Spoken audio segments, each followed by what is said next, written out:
Saudara-saudara yang sama dikasihi di dalam nama Tuhan, puji syukur apabila pada hari ini Tuhan kembali memberikan kita kesempatan untuk menjalani hari keberadaan kehidupan kita, untuk memaknai seluruh bagian kehidupan kita hari ini.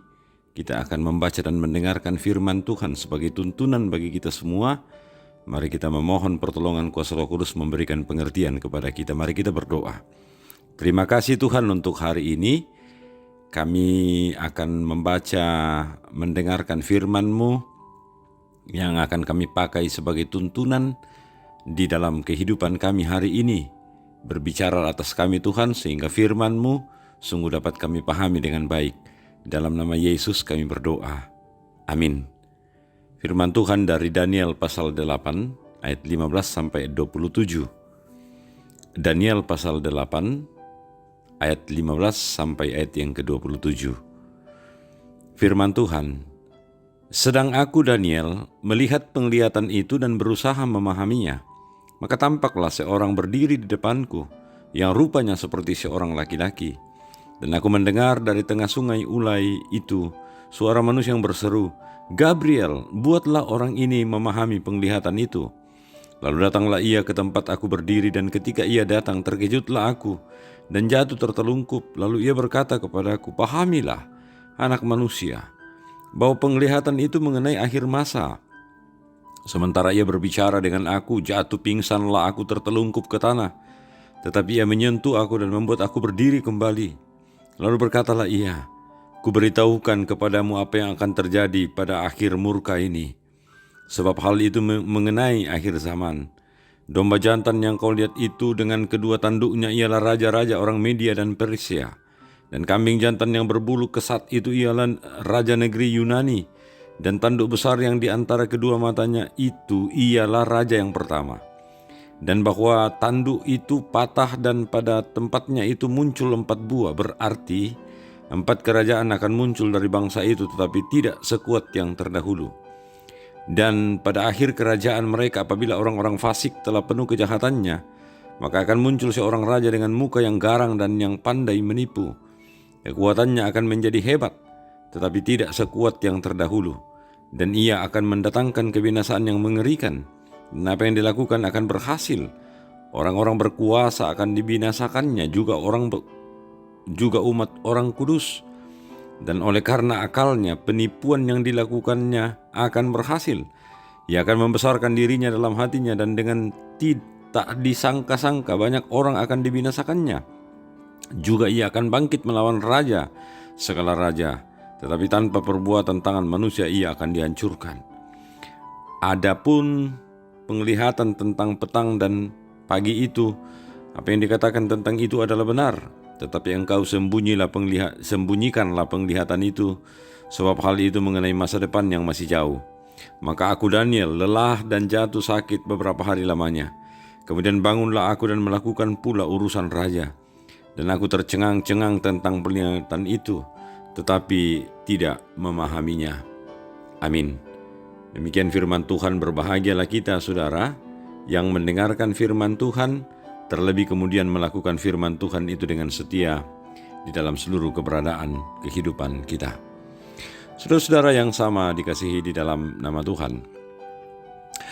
Kalau kita memperhatikan seluruh bagian kehidupan yang kita jalani dan dijalani orang lain di sekitar kita, maka kita melihat bahwa ternyata di dalam perjalanan kehidupan kita bersama ada satu yang harus dipenuhi, yaitu kebutuhan kita masing-masing. Semua orang berusaha setiap hari, setiap saat untuk memenuhi kebutuhannya. Kebutuhan untuk punya rumah, punya fasilitas, punya bahkan lebih lagi dari itu barang-barang mewah, dan sebenarnya membuat kemudian kita semua terperosok dalam hal-hal di mana kita sibuk dengan semua urusan kebutuhan itu. Bahkan kemudian sifat manusia, sifat kita semua juga ikut-ikutan berubah karena ukuran-ukuran tentang kebutuhan kita itu menjiwai seluruh bagian kehidupan kita. Tahukah kita, Bapak Ibu dan saudara-saudara, bahwa semua kebutuhan-kebutuhan yang berlebihan yang berada dalam usaha kita untuk mencapainya adalah sesuatu yang sebenarnya sia-sia di hadapan Tuhan? Bukan kemewahan, bukan kebutuhan yang berlebihan seperti itu yang dilihat oleh Allah, melainkan kekayaan dari buah iman yang dipandang oleh Allah. Allah menginginkan sesuatu yang sama sekali berbeda dari apa yang selalu kita usahakan menghabiskan seluruh waktu kita dalam kehidupan ini. Seperti halnya bacaan kita pada hari ini mengajarkan bahwa kekuatan yang hebat, kepintaran dan keberhasilan dalam menggapai hal-hal duniawi, semua itu tidak berarti bagi kedaulatan Allah. Ayat 24-25. Katakanlah semua kekuatan, semua kehebatan itu pernah terjadi, tetapi di masa yang akan datang itu sama sekali kemudian tidak akan muncul lagi dan tidak akan lagi memperlihatkan kehebatan dan kekuatannya.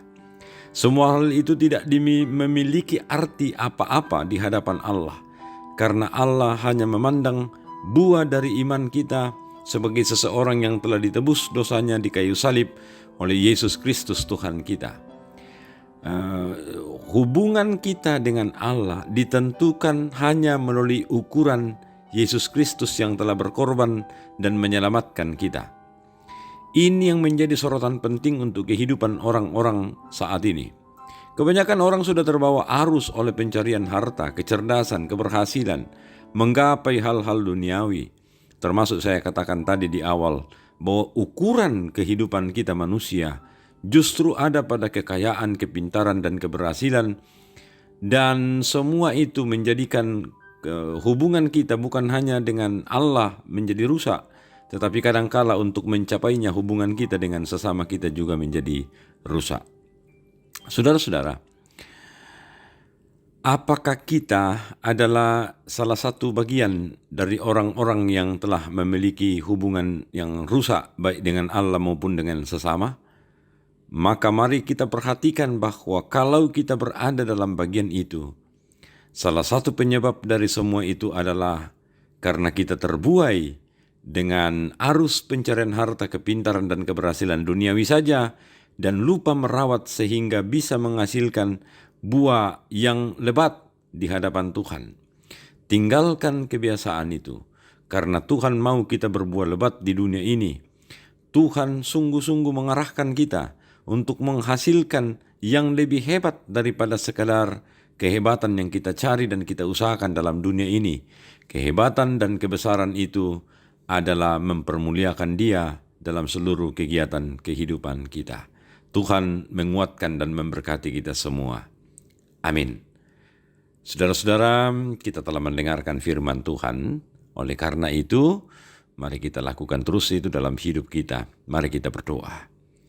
Tuhan, terima kasih jika pada pagi hari ini Tuhan kembali mengajarkan kepada kami untuk berhati-hati menjalani keberadaan kehidupan kami. Apa yang seringkali kami jadikan sebagai patokan untuk membaharui dan meningkatkan kehidupan kami. Terima kasih Tuhan, karena dalam bagian itu Tuhan mengajarkan kami pagi ini untuk berhati-hati. Karena jangan sampai kami Tuhan sungguh-sungguh larut dan melupakan bahwa tujuan kami menjalani keberadaan kehidupan kami di dunia ini, bahkan setelah Kristus Yesus menebus kami. Semua kehidupan ini sebenarnya harus kami arahkan untuk mempermuliakan Tuhan dan melakukan apa yang berkenan kepada Tuhan. Kami mau berdoa Tuhan, mendoakan jemaat-Mu yang sakit, Nyonya Ratna Tambing, Muli, Bapak Julius Dengan, Nyonya Esther Sainudin, Nyonya Dorce Tumembo, Diaken Nyonya CH Dengan, Nyonya Matius Ruru, Yohanes Pasolang, Nyonya Yohanes Pasolang, Ibu Girik Kalak Suso, Nyonya Simon Tando, Bapak Tiarandi Lolo, Bapak Yusuf Rante, Bapak Oni S. Lakburlawal, Bapak Markus Salamba, Nyonya Gana Pabisa, Liliani, Oma Keti, Ibu mertua dari Bapak Yulis Tato, Nyonya Margareta Kobong, Bapak Karel Paranuan, Nyonya Ludia Kandola, Fenan, Bapak Eli Roy Kapo, Bapak Yohanes Elboko, Nyonya Margareta Sarra, Ibu Matilda Timisela, Naftali Minna, Bapak M. Pasalongan, Ibu Adolfina Tilang, Nyonya Hermin Bongga, Nyonya Yohana Bura, Bapak Yakobus Pagiling, Pendeta C. Sampetoding, Ibu Yudit Sagena, Nyonya Peter Tenda, dan mungkin ada yang tidak sempat kami sebutkan namanya yang sakit, bahkan yang bergumul, yang berduka cita, dan beban-beban hidup yang berat yang kadangkala kami alami dalam kehidupan kami. Dalam seluruh peristiwa dan dalam seluruh keadaan seperti ini kami berdoa, Tuhan, kuatkan, mampukan kami menjalani hidup kami. Seluruh pelayanan pun kami serahkan kepadamu. Kami percaya kami orang yang lemah, terbatas, tidak mampu untuk mengangkat sesuatu dengan kekuatan kami sendiri. Oleh karena itu Tuhan, terlebih dalam hal melayanimu di dalam jemaat ini. Berikan kami hikmat-Mu Tuhan, terlebih kekuatan dan kemampuan daripadamu, supaya pelayanan dalam jemaat ini boleh kami angkat dengan penuh sukacita. Bapa, di masa pandemi kami terus berdoa, biarlah Tuhan menguatkan kami. Pemerintah kami, biarlah Tuhan juga memberkati, sehingga mereka memerintah kami dengan adil, dengan baik, dengan benar, seturut dengan kehendak Tuhan. Kehidupan dan masa depan kami serahkan kepadamu. Kami percaya ketika kami beriman dan berpengharapan kepadamu, kami terus akan menjalani kehidupan yang berbahagia dan bersukacita ke depan ini. Ini doa kami Bapa, ampuni salah dosa kami. Dalam nama Yesus kami berdoa. Amin. Saudara-saudara, Tuhan masih menganugerahkan kehidupan kepada kita terlebih hari ini. Kerjakan, usahakan semua hal hari ini dan hari-hari ke depan, sungguh-sungguh untuk kemuliaan Tuhan, untuk kepentingan Tuhan dan bukan untuk kepentingan kita pribadi lepas pribadi. Shalom.